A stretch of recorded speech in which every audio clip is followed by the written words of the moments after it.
pagi pemirsa, apa kabar Anda di pagi hari ini? Senang sekali saya Graciela Taime dapat menjumpai Anda dalam Berita Papua. Sejumlah informasi menarik dan teraktual telah berhasil dirangkum tim redaksi kami. Berikut 3 berita utama hari ini. Puluhan penyelam kibarkan bendera merah putih di bawah laut Jayapura.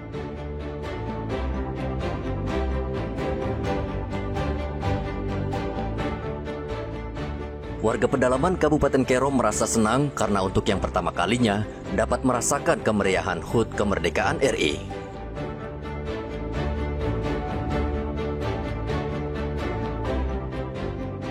Operasi senyap dalam sepekan, Satgas Operasi Habema berhasil lumpuhkan 8 anggota organisasi Papua Merdeka. 3 diantaranya tewas.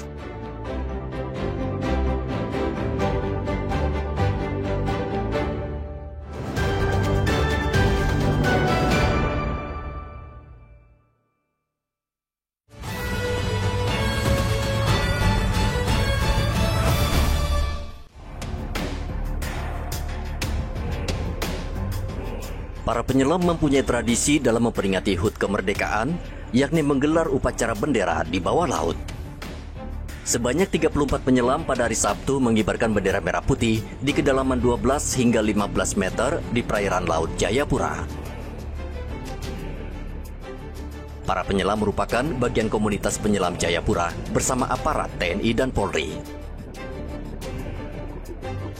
Pengibaran bendera merah putih di bawah laut pertanda bahwa merah putih bisa berkibar di mana saja.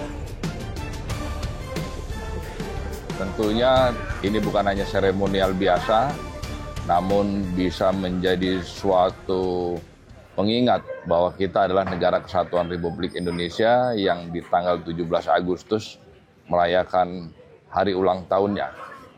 Yang tahun ini adalah ulang tahun yang istimewa, kita ke-80. Kalau di dalam air saja sang merah putih bisa berkibar, apalagi di daratan.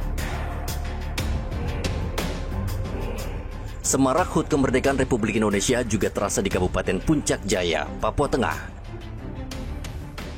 TNI bersama masyarakat menggelar kirap merah putih yang memukau dengan membentangkan bendera raksasa. Kirap merah putih digelar di lapangan Roh Kudus Mulia, Puncak Jaya. Puncak acara terjadi saat bendera merah putih berukuran 25 x 8 meter dibentangkan oleh prajurit Satgas Yonif 112 Dharma Jaya. Di bawah angin sejuk pegunungan, sang saka berkibar gagah memancarkan semangat persatuan. Selain kirap, acara juga diramaikan perlombaan rakyat dan pengobatan gratis yang menghadirkan keceriaan sekaligus manfaat bagi rakyat. Kirap merah putih di Puncak Jaya ini menjadi pengingat bahwa kemerdekaan diraih dengan pengorbanan. Hendra melaporkan dari Kota Jayapura dan Puncak Jaya.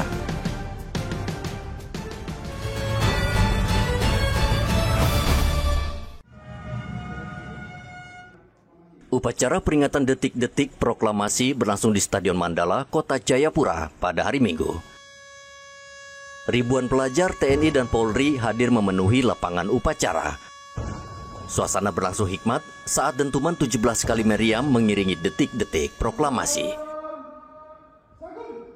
Berbeda dengan tahun-tahun sebelumnya yang meriah dengan berbagai atraksi, peringatan HUT kemerdekaan di Papua tahun ini digelar secara sederhana. Hal itu menyusul masih berlangsungnya proses pemungutan suara ulang Pilgub Papua. Penjabat Gubernur Papua Agus Fatoni bertindak sebagai inspektur upacara. Pengibaran bendera pusaka oleh pasukan Paskibraka berjalan lancar tanpa hambatan. Kegiatan upacara dipusatkan di Stadion Mandala, Jayapura. Diikuti oleh seluruh elemen masyarakat, baik dari pemerintah, TNI, Polri, baik sipil, kemudian instansi vertikal, dan juga perangkat daerah, kemudian pelajar, mahasiswa, dan seluruh masyarakat. Kami merasa bersyukur telah dianugerahkan kemerdekaan Republik Indonesia dan di Papua bisa menikmati kemerdekaan itu, dan kita peringati dengan sukacita, dengan kegembiraan bersama, dengan berbagai kegiatan yang sudah dilaksanakan, perlombaan-perlombaan, kegiatan-kegiatan, dan rangkaian kegiatan semuanya dilaksanakan dengan baik, aman, dan lancar semua. Meski tanpa atraksi tambahan, upacara peringatan kemerdekaan kali ini tetap berlangsung tertib dan hikmat. 80 tahun sudah Indonesia sudah merdeka. Namun banyak warga yang masih hidup di bawah kemiskinan. Ini menjadi PR bersama kita semua agar ke depan Indonesia semakin maju sehingga masyarakatnya semakin sejahtera. Dari Jayapura, Papua, Rianto Nai melaporkan.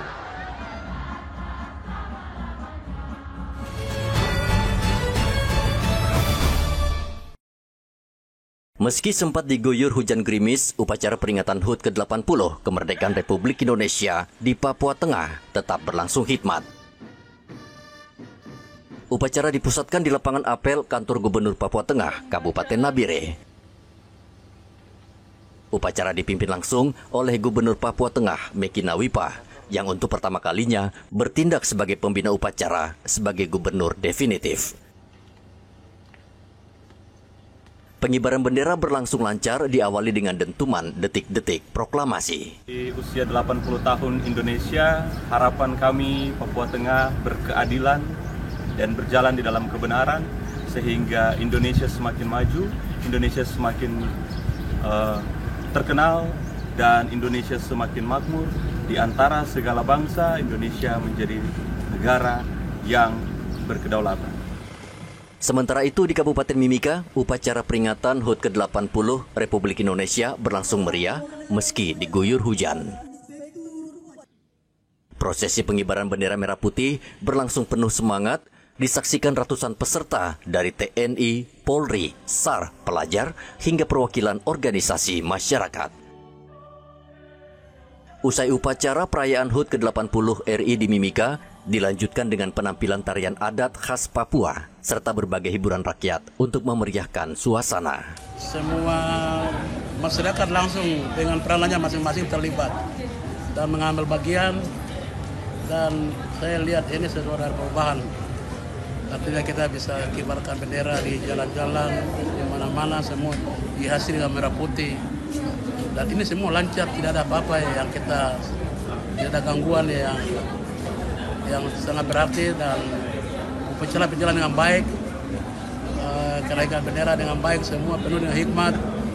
Dan untuk kemerdekaan tahun ini 2025 ini yang ke-80 ini berjalan dengan lancar, aman, tertib, dan semua ini terjadi karena kita semua saling berdukungan, baik masyarakat, pemerintah, TNI, Polri, lembaga-lembaga masyarakat, semua terlibat.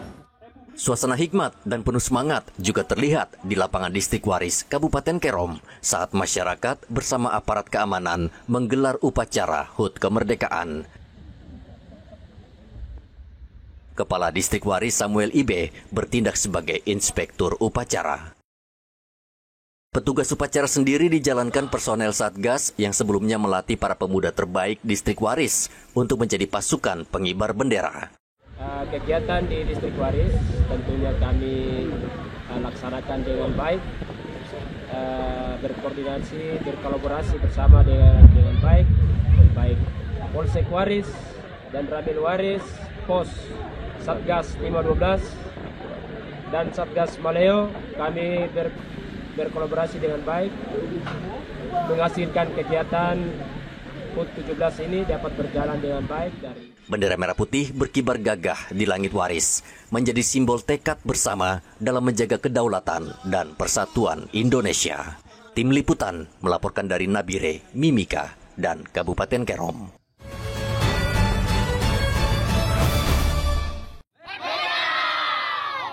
Semangat HUT ke-80 kemerdekaan Republik Indonesia terasa hingga ke perbatasan RI Papua Nugini. Di Kampung Favenumbu, Distrik Yafi, Kabupaten Kerom, warga bersama Satgas Yonif 512 merayakan gebiar merah putih dengan penuh sukacita. Perayaan HUT kemerdekaan baru pertama kali dilakukan di kampung ini berkat adanya pos TNI Satgas 512. Warga mengikuti berbagai lomba seperti balap karung, masukkan paku dalam botol, lomba kelereng, hingga panahan tradisional. Suasana kebersamaan dan kegembiraan antara prajurit TNI dan warga seperti ini jarang terlihat. Terima kasih abang-abang pos, mungkin salah satu gembira kesemangatan kepada anak-anak SD, anak-anak kami, anak-anak sekolah Kampung Posenumbu. Terima kasih banyak atas hiburan Hari Besar Republik Indonesia yang kita merayakan pada pagi sampai siang ini. Semoga terima kasih banyak abang-abang. Tak hanya menghadirkan kemeriahan, kehadiran Satgas Yonif 512 juga memberikan rasa aman, kebanggaan, dan semangat persatuan. Meskipun jauh dari pusat kota, semangat merah putih warga Favenumbu tetap berkibar teguh. Perayaan ini menjadi kenangan berharga sekaligus awal kehadiran TNI yang akan terus membersamai masyarakat di perbatasan. Rian Tonai melaporkan dari Kerom, Papua.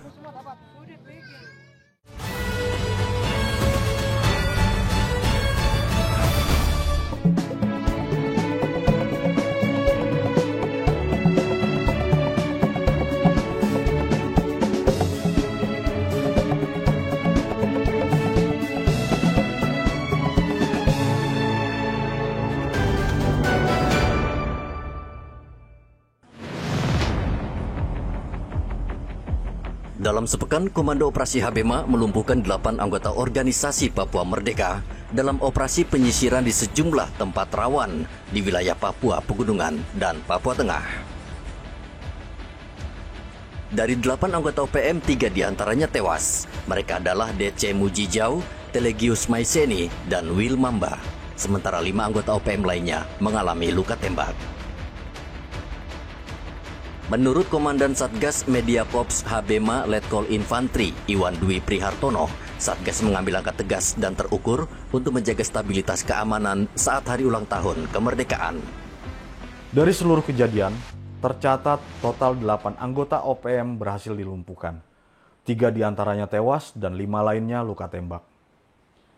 Total barang bukti yang ditemukan dan berhasil diamankan, yaitu 2 pucuk pistol P1 Pindad, 2 unit radio komunikasi HT, puluhan butir amunisi berbagai kaliber, 1 bendera bintang kejora, 4 unit telepon genggam, power bank, magazen senjata, serta perlengkapan perang lainnya. Rangkaian peristiwa ini membuktikan bahwa kelompok separatis bersenjata OPM secara konsisten menjadi pihak yang mengganggu stabilitas keamanan, melakukan penyerangan terlebih dahulu, serta mengintimidasi masyarakat. Saat penangkapan, Satgas juga menyita 1 pucuk senjata api beserta puluhan butir amunisi. Penangkapan anggota OPM selama sepekan ini membuktikan OPM masih menjadi kelompok pengganggu stabilitas keamanan. Mereka kerap menyerang aparat dan mengintimidasi masyarakat setempat. Satgas akan terus bertindak tegas dan tidak akan memberi ruang bagi kelompok yang berupaya mengganggu ketertiban dan mengancam keselamatan warga. Dari Kota Jayapura, Papua, Hendra melaporkan.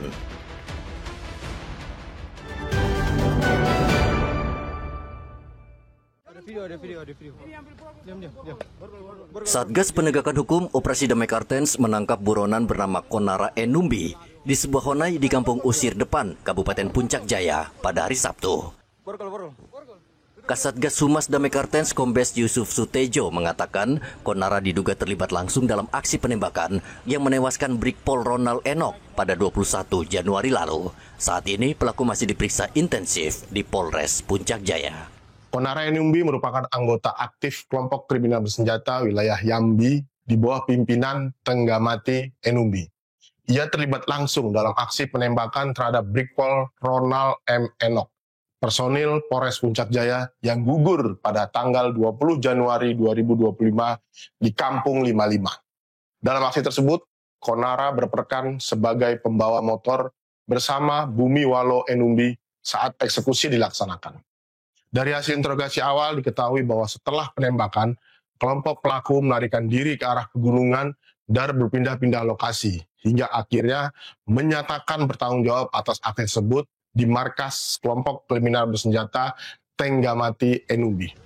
Dengan penangkapan ini, Satgas Damai Kartens memastikan akan terus mempersempit ruang gerak KKB di wilayah pegunungan. Dari Puncak Jaya, Papua Tengah, Hendra melaporkan.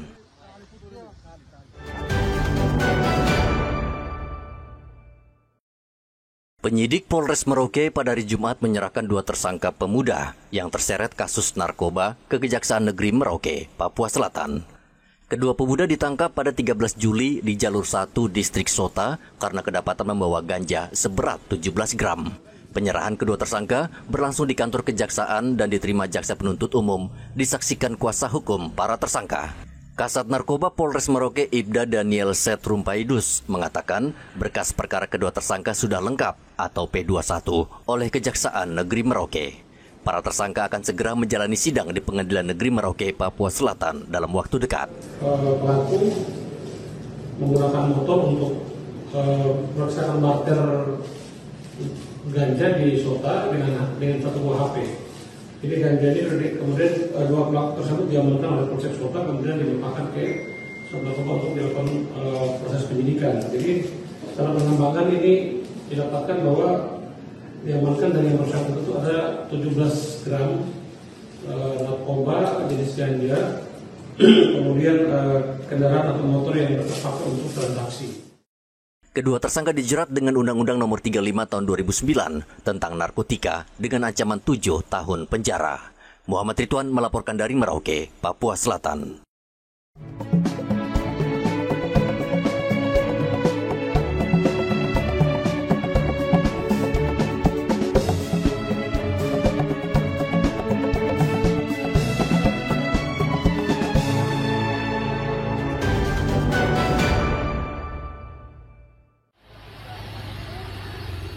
Sepuluh warga asal Provinsi Papua Pegunungan mendapat operasi gratis bibir sumbing di Rumah Sakit TNI Martin Inday, Jayapura. Operasi gratis warga itu merupakan program Komando Gabungan Wilayah Pertahanan 3. Dari 11 warga yang mendaftar, hanya 10 pasien yang menjalani operasi karena 1 warga lainnya tidak diizinkan orang tuanya. Bakti sosial kesehatan ini merupakan bentuk kepedulian TNI terhadap kesehatan masyarakat.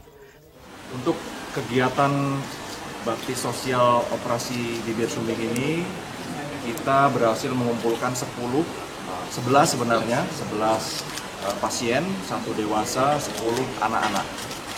Untuk anak-anak usianya berkisar antara 1 tahun 2 bulan sampai dengan 16 tahun.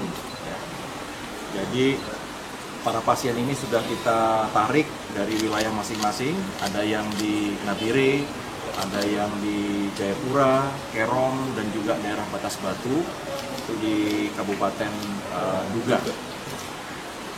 Mereka sudah seminggu di Jayapura, kemudian dilaksanakan pemeriksaan kesehatan secara intensif oleh tim dokter. Kemudian baru semalam diputuskan untuk semuanya, alhamdulillah, puji Tuhan, bisa dilaksanakan operasi bibir sumbing dan juga celah langit-langit. Para pasien yang mengikuti operasi merupakan anak-anak yang tinggal di daerah terpencil di wilayah Papua Pegunungan. Kogab Wilhan bahkan harus mengerahkan 3 helikopter untuk menjemput seluruh pasien karena sulit dijangkau melalui darat dan laut. Dari kota Jayapura, Papua, Hendra melaporkan.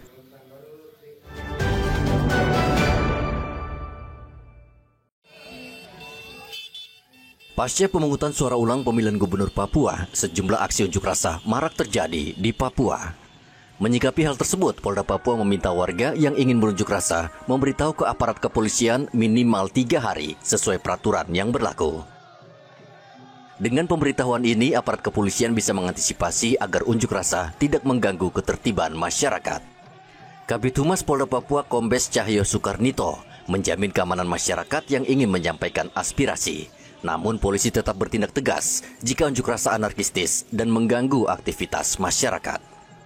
Yang tidak kalah pentingnya dalam hal penyampaian pendapat di muka umum, pelaksana harus memberitahukan kepada Polri, dalam hal ini kepolisian setempat, setidaknya 3 kali 24 jam sebelum pelaksanaan.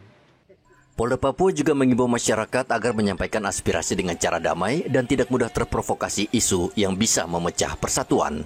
Hingga saat ini rekapitulasi suara berjenjang masih terus dilakukan di tingkat kabupaten dan provinsi. Saat ini sudah 7 kabupaten dan kota yang selesai melakukan rekapitulasi, sementara 2 kabupaten masih berproses. Rian Tonai melaporkan dari Kota Jayapura, Papua.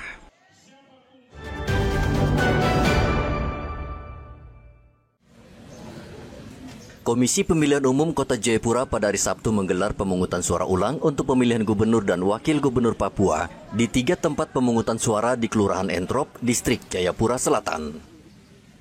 Pemungutan suara ulang berlangsung di TPS 06, 27, dan TPS 28. Pemungutan suara ulang ini berdasarkan rekomendasi Bawaslu setempat karena menemukan pelanggaran pada saat pencoblosan 6 Agustus lalu.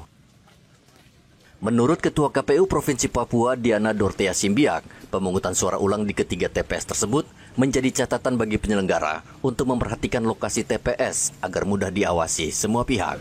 Monitoring di 3 TPS yang melakukan pemungutan suara ulang ini ada pada TPS 6 dan juga TPS 27 dan 28. Dari hasilnya kami memantau warga yang tercover atau terdaftar dalam DPT tersebut, mereka cukup antusias datang ke TPS dan masih berbondong-bondong datang ke TPS untuk menyalurkan hak pilih.